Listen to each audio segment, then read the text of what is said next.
அஸ்ஸலாமு அலைக்கும்.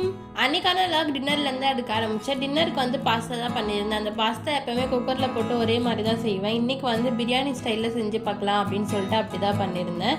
அதுக்கு பாஸ்தாவை கொஞ்சோண்டு தண்ணி ஊற்றி ஒரு 2 டீஸ்பூன் எண்ணெயும் சேர்த்து நல்லா வேக வச்சு எடுத்துக்கலாம். கடாயில் எண்ணெய் சேர்த்துட்டு வெங்காயம் சேர்த்துருக்கேன். ஹோல் ஸ்பைசஸ் வேணால் சேர்த்துக்கோங்க, நான் சேர்த்துக்கல. அதுக்கப்புறம் வெங்காயம் கோல்டன் ப்ரௌன் கலர் வந்ததுக்கப்புறம் ஒரு பச்சை மிளகா, ஒரு டீஸ்பூன் வந்து ஜிஞ்சர் கார்லிக் பேஸ்ட் இதெல்லாம் சேர்த்துட்டு நல்லா வதக்கி எடுத்துக்கலாம். கூடவே கொத்தமல்லியும் கொஞ்சம் புதினாவும் சேர்த்துருக்கேன். இதெல்லாம் சேர்த்துட்டு நல்லா வதக்கி எடுத்ததுக்கப்புறம் ஒரு தக்காளி பழத்தை நல்லா கட் பண்ணி சேர்த்துருக்கேன்.